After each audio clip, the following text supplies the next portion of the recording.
Hello students, welcome to P Block Elements lecture 2. Let us begin this lecture with anomalous properties of nitrogen.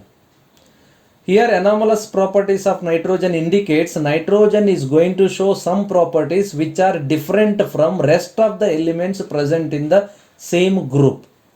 That means phosphorus, arsenic, antimony and bismuth. Now let us first try to understand why nitrogen shows some properties which are entirely different from rest of the elements of the group.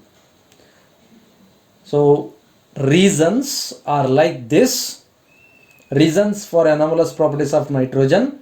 The first one is small size, high electronegativity, high ionization enthalpy, and the last one is absence of vacant d orbital in the outermost valence shell, that is second shell, or non-availability of d orbitals.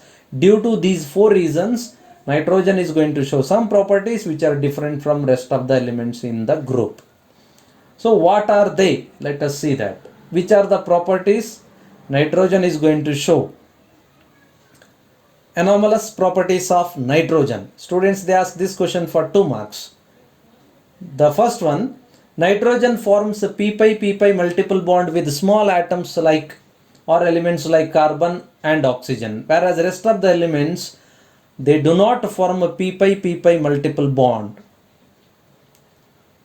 Why nitrogen forms with the carbon and oxygen? It is simple. The p orbital size of the nitrogen is comparable with size of p orbital of carbon and oxygen. Hence there is more overlapping, sideways overlapping to form the pi bond.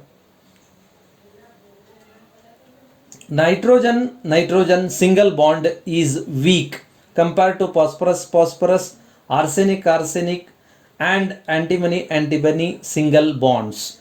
The reason is due to small size there is a large interelectronic repulsion in the case of nitrogen. Third one, nitrogen does not form d-pi multiple bond, whereas the rest of the elements are capable of forming d-pi multiple bonds.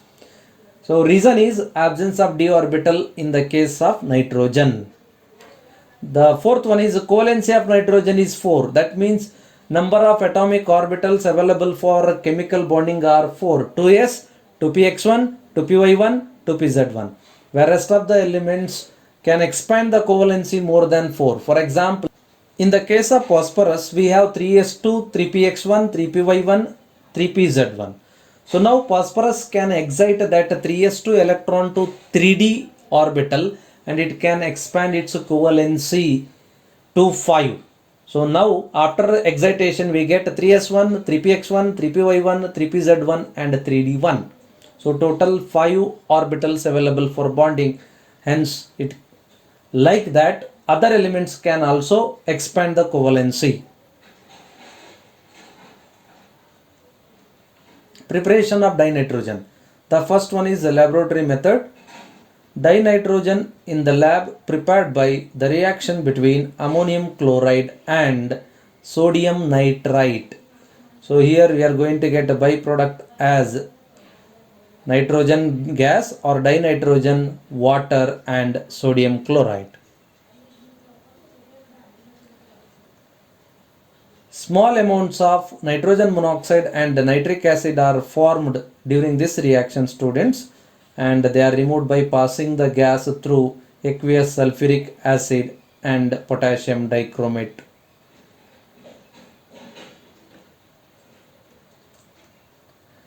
Commercial method of preparation. Commercially, nitrogen is prepared by using air. Because air contains nearly 78% of nitrogen by volume, first air is collected and then it is liquefied. After liquefaction, that liquefied air is introduced for fractional distillation.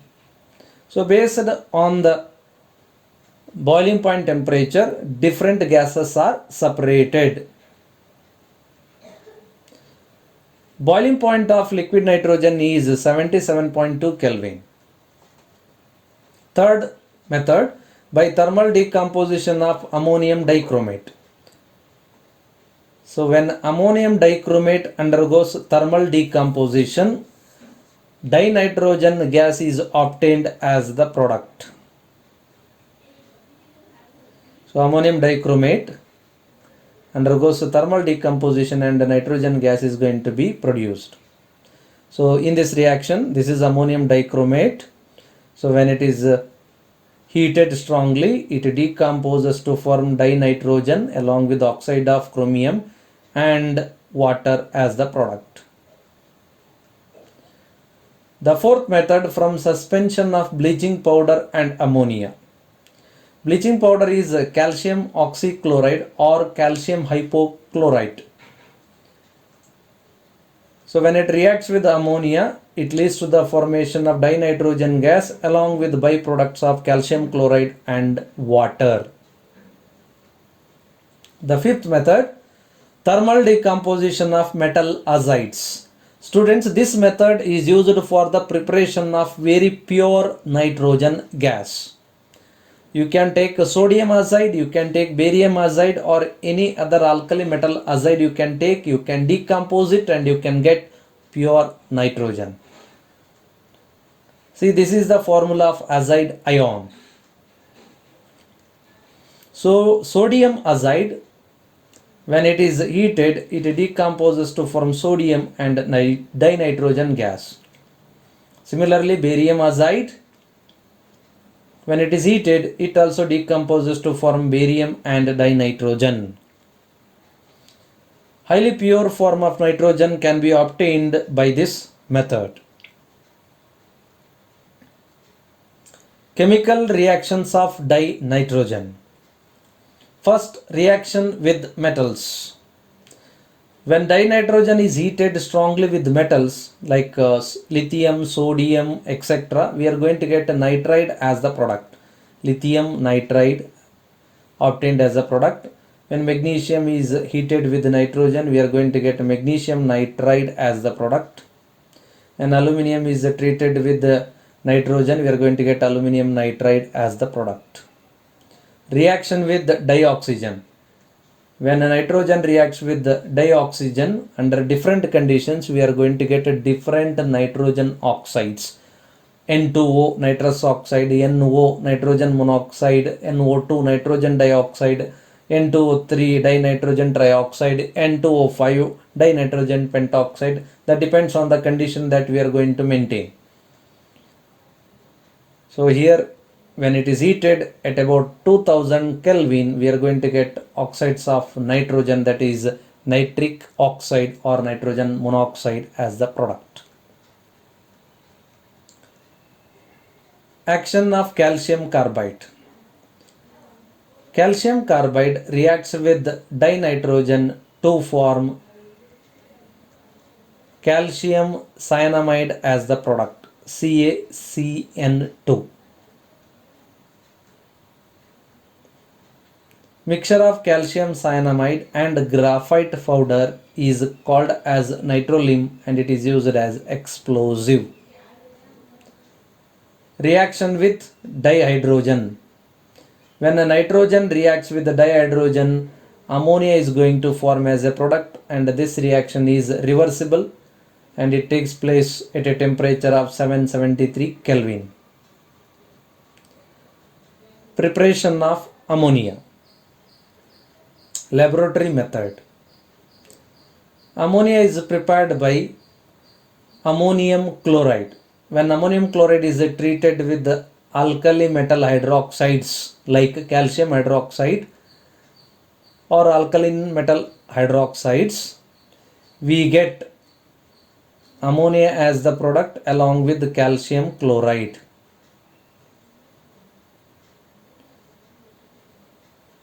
In this reaction, dehydrating agents cannot be used like sulfuric acid or tetraphosphorus decaoxides cannot be used as a dehydrating agent because they have tendency to react with ammonia to form some other product. We cannot use sulfuric acid because we get ammonium sulfate. We cannot use P2O5 diphosphorus pentoxide It is also acidic. It reacts with ammonia to form ammonium phosphate. Calcium chloride cannot be used because it forms complex with ammonia. So therefore, moist ammonia is a dried over quick lime, that is calcium oxide. Second method, commercial method, by Haber's process. Students, this process of preparation of ammonia is very important as far as your annual theory examination is concerned. They ask this question for 3 marks. I request the people to repeatedly watch this preparation and learn. Haber's process of preparation of ammonia. Here, ammonia is prepared by the reaction between 1 mole of nitrogen with 3 moles of dry hydrogen. And this reaction is reversible. This reaction gives us 2 moles of ammonia as a product. This reaction is carried out at a high temperature of 773 Kelvin and in the presence of catalysts like oxides of iron and catalytic promoters like K2O or Al2O3 or molybdenum. And this reaction is exothermic. Minus 46.1 kilojoules per mole heat is liberated during this reaction. Here they ask reaction and optimum conditions that we need to maintain to get maximum yield. So following are the optimum conditions we are going to maintain. The pressure that we are going to maintain is 200 atmospheric pressure or 2 into 10 to the power 5 Pascal. The temperature that we are going to maintain is 773 Kelvin. The catalyst that we are going to use is oxide of iron or iron oxide you can write, along with the catalytic promoters like molybdenum, K2 and Al2O3.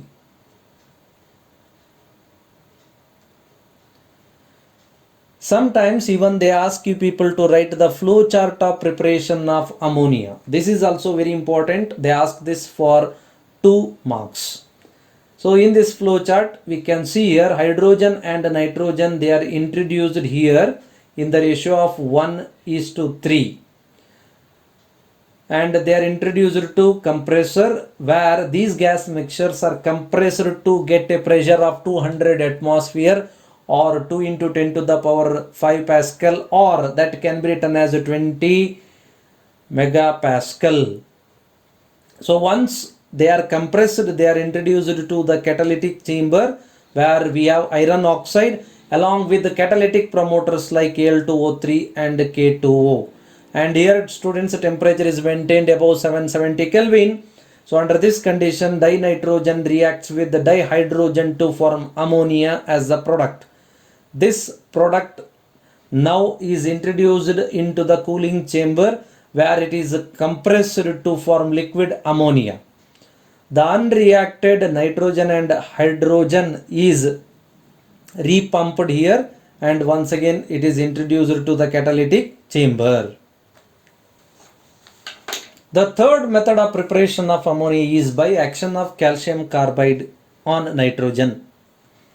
When calcium carbide CaC2 reacts with dinitrogen, we are going to get calcium cyanamide as a product, and this reaction is carried out very high temperature of 1000 degrees Celsius. This calcium cyanamide CaCN2 after formation treated with water or hydrolysis. So during this hydrolysis, this calcium cyanamide decomposes to form ammonia and calcium carbonate as the product. Thank you, students.